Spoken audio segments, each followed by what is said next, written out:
খবর শুনছেন India news TV থেকে। প্রথমে হেডলাইন্স। ওড়িশাবাসীর মন্ত্রীতে আলুত্রে মমতাকে চিঠি নবীনের। দিল্লি সফরে কেজরির বাড়িতে মমতা পাশে থাকার বার্তা সুনিতাকে। ছোট ধর্ম থেকে বড় ধরনের হুঁশিয়ারি। সিইএসসিকে মাসুল কমানোর সময়সীমা বেঁধে দিলেন শুভেন্দু। আমাকে শেখাবেন না, তার বাংলাদেশ মন্তব্যে মোদী সরকারের আপত্তি খারিজ করলেন মমতা। কেন্দ্রশাসিত অঞ্চল করা উচিত। মালদা মুর্শিদাবাদ নিয়ে সাংসদের বক্তব্য সমর্থন বিধায়কের। এবারে আসছি বিস্তারিত খবরে। ওড়িশাবাসীর মন্ত্রীতে আলুত্রে মমতাকে চিঠি নবীনের। 24 বছর পর ওড়িশা থেকে ক্ষমতাচ্যুত হলেও রাজনীতিতে যথেষ্ট সক্রিয় প্রবীণ নবীন। গেরুয়া ঝড়ে দল ক্ষমতা হারালেও মানুষের মনে পুনরায় আস্থা ফিরিয়ে আনতে তৎপর হয়ে উঠলেন ওড়িশার বিরোধী দলনেতা নবীন পট্টনায়ক। বিজেপি সরকারের তরফে কোনো উদ্যোগ না নেওয়া হলেও রাজ্যবাসী পাতে আলু তুলে দিতে তৎপর হলেন বিজেডি নেতা। চিঠি লিখলেন রাজ্যের বাংলার মুখ্যমন্ত্রী মমতা বন্দ্যোপাধ্যায়কে। রাজ্যে আলু সরবরাহ ঠিক করতে শুক্রবার বাংলার মুখ্যমন্ত্রী মমতা বন্দ্যোপাধ্যায়কে চিঠি লেখেন নবীন। চিঠিতে তিনি জানিয়েছেন, বৃষ্টির জন্য ওড়িশার বাজারে আলু সরবরাহ অত্যন্ত কমে গিয়েছে। এর ফলে কৃত্রিমভাবে আলুর দাম ব্যাপক বেড়ে যাওয়ায় রাজ্যের মানুষের অবস্থা অত্যন্ত শোচনীয়। সংবাদ মাধ্যম সূত্রে জানতে পারলাম, পশ্চিমবঙ্গ ওড়িশাতে আলু বোঝাই বহু ট্রাক লাইন দিয়ে দাঁড়িয়ে রয়েছে। আশা করব আপনি এই বিষয়ে হস্তক্ষেপ করে ওড়িশার আলু স্বাভাবিক সরবরাহ নিশ্চিত করবেন। আপাততভাবে রাজ্যে আলু সরবরাহ ঠিক করতে নবীনের এই চিঠি হলেও এই চিঠির পেছনে অন্য অঙ্ক কষতে শুরু করেছে রাজনৈতিক মহল। একটা সময় বিজেপির সঙ্গে সুসম্পর্ক থাকলেও বর্তমানে এই বিজেপির কাছে হেরে ক্ষমতাচ্যুত হয়েছে বিজেডি। ফলে স্বাভাবিকভাবেই ওড়িশাতে বিজেপি এবং নবীন সম্পর্ক ক্রমশ তিক্ত হচ্ছে। এই অবস্থায় নবীনের এই আলু রাজনীতিতে রাজনৈতিক মহলের দাবি, বিজেপি যেখানে রাজ্যের আলু সংকটকে বিজেপির সরকার গুরুত্ব দিচ্ছে না, অন্যদিকে সেই ইস্যুতে প্রতিবেশী রাজ্যের মুখ্যমন্ত্রীকে চিঠি লিখে ওড়িশাবাসীর মন পাওয়ার চেষ্টা করছেন বিজেডি প্রধান। দিল্লি সফরে কেজরির বাড়িতে মমতা পাশে থাকার বার্তা সুনিতাকে। আবগারি দুর্নীতি মামলায় দিল্লির মুখ্যমন্ত্রী অরবিন্দ কেজরিওয়ালের গ্রেপ্তারের পর মোদীর সরকারের বিরোধিতা করে তার পাশে দাঁড়িয়েছিলেন মমতা বন্দ্যোপাধ্যায়। এবার দিল্লিতে বারেকে কেজরির বাড়িতে উপস্থিত হলেন বাংলার মুখ্যমন্ত্রী। অরবিন্দের স্ত্রী সুনিতা কেজরিওয়ালের পাশাপাশি তার পরিবারের বাকি সদস্যদের সঙ্গেও সাক্ষাৎ করেন মমতা। তাদের সহমর্মিতা জানানোর পাশাপাশি পাশে থাকার বার্তা দেন। সোশ্যাল মিডিয়ায় প্রকাশ্যে এসেছে সেই সাক্ষাতের ভিডিও। আবগারি দুর্নীতি মামলায় সিবিআই ও ইডি দুই তদন্তকারী সংস্থার তরফে গ্রেপ্তার করা হয়েছে অরবিন্দ কেজরিওয়ালকে।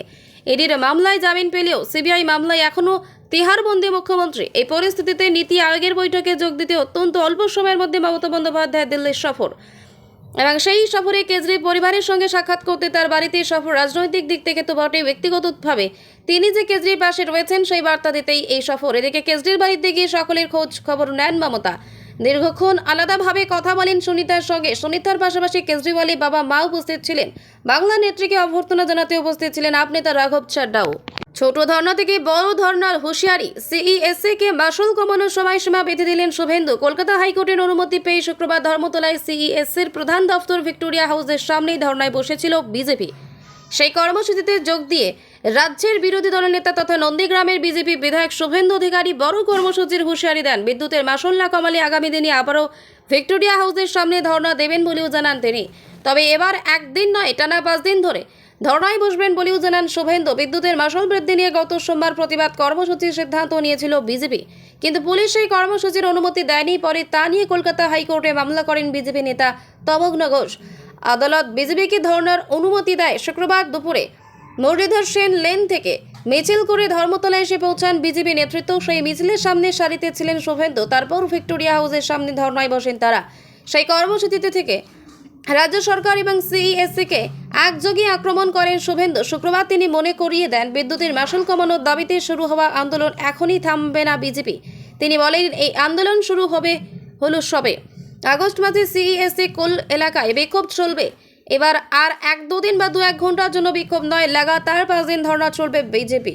বিদ্যুতের মাসুল কমানোর জন্য সিইএসসিকে সময়সীমা বেঁধে দেন শুভেন্দু। তিনি বলেন, সিইএসসিকে 15 আগস্ট পর্যন্ত সময় দিলাম, যদি না কমে তবে টানা 5 দিন এখানে ধর্না দেব। আশা করব বাড়তি মাসুল প্রত্যাহার করে নেবে সিইএসসি, আর বিজেপিকে পথে নামতে হবে না। একই সঙ্গে রাজ্যের শাসক দল তৃণমূলকে আক্রমণ করেন শুভেন্দু। তার অভিযোগ, সিইএসসি তৃণমূলের ছাড়পত্র পেয়ে বিদ্যুতের বিল বাড়িয়েছে। এর জন্য মুখ্যমন্ত্রী মমতা বন্দ্যোপাধ্যায়কে দায়ী করেছেন শুভেন্দু। আমাকে শেখাবেন না, তার বাংলাদেশ মন্তব্য মোদী সরকারের আপত্তি খারিজ করলেন মমতা। বাংলাদেশের সাম্প্রতিক পরিস্থিতির পরিপ্রেক্ষিতে পশ্চিমবঙ্গের মুখ্যমন্ত্রী মমতা বন্দ্যোপাধ্যায় মন্তব্য নিয়ে বিতর্ক থাকছেই না। ঢাকার আপত্তির পরে ভারতীয় স্বরাষ্ট্র মন্ত্রকও এই নিয়ে মুখ খোলে। তা 24 ঘন্টা কাটাতে না কাটাতেই কেন্দ্রীয় সরকারকে পাল্টা জবাব দিলেন মমতা। শুক্রবার তিনি বলেন, বিদেশ নীতি সম্পর্কে আমি অনেকের চেয়ে ভালো জানি। শুক্রবার দিল্লিতে গিয়েছেন মমতা। শনিবার নীতি আয়োগের বৈঠক, সেই বৈঠকে যোগ দিতে দিল্লিতে গিয়েছেন তিনি। তার আগে শুক্রবার দিল্লির বঙ্গভবনে দলীয় সাংসদদের সঙ্গে বৈঠক করেন মমতা। দিল্লিতে বাংলাদেশ নিয়ে সাংবাদিকদের প্রশ্নে মুখ্যমন্ত্রী বলেন, যুক্তরাষ্ট্রীয় কাঠামো আমি খুব ভালো জানি। আমি 7 বারই সাংসদ, 2 বারে কেন্দ্রীয় মন্ত্রী ছিলাম। বিদেশ নীতি অন্য কারো সে ভালো জানি।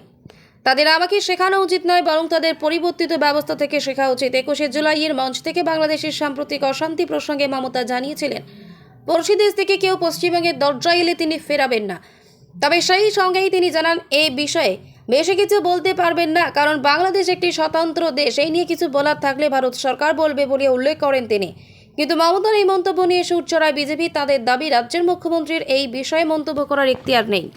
কেন্দ্রশাসিত অঞ্চল করা উচিত। মালদা মুর্শিদাবাদ নিয়ে সাংসদের বক্তব্য সমর্থন বিধায়কের। মালদা মুর্শিদাবাদের মতো বাংলা বিহারি 5 জেলাকে নিয়ে কেন্দ্রশাসিত অঞ্চল গঠনের যে দাবি সাংসদে নিশিকান্ত দুবে তুলেছেন, তাকে সমর্থন করলেন মুর্শিদাবাদের বিজেপি বিধায়ক। বৃহস্পতিবারই ঝাড়খণ্ডের গোড্ডার সাংসদ নিশিকান্ত দুবে প্রস্তাব দিয়েছিলেন, মালদা মুর্শিদাবাদের সঙ্গে বিহারের কিষানগঞ্জ, আরারিয়া, কাটিহারকে নিয়ে পৃথক কেন্দ্রশাসিত অঞ্চল তৈরি করা হোক। সংসদে নিশিকান্ত দুবে বলেছিলেন, আমাদের পাকুড় জেলার তারানগর ও দরগাপাড়ায় গোষ্ঠী সংঘর্ষ হয়েছে, কারণ বাংলার মালদা মুর্শিদাবাদ থেকে লোকজন এসে আমাদের লোকজনকে তাড়িয়ে দিচ্ছেন।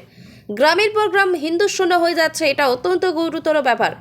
মাননীয় স্পিকার মহাশয়ের কাছে আমার আবেদন, গোটা মালদা, মুর্শিদাবাদ, আরারিয়া, কিষানগঞ্জ, কাটিহারে মুসলমানদের জনসংখ্যা দিনকে দিন বাড়ছে।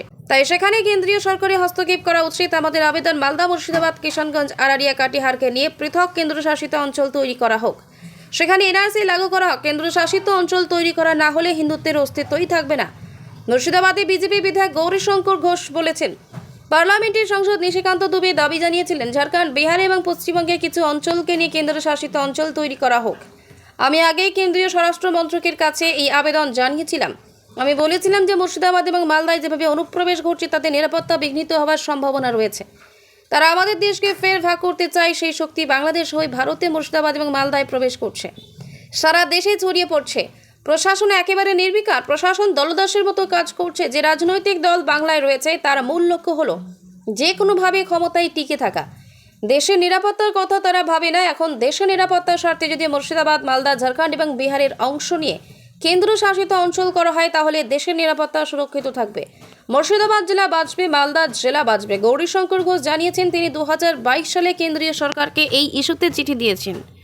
খবর শেষ হলো।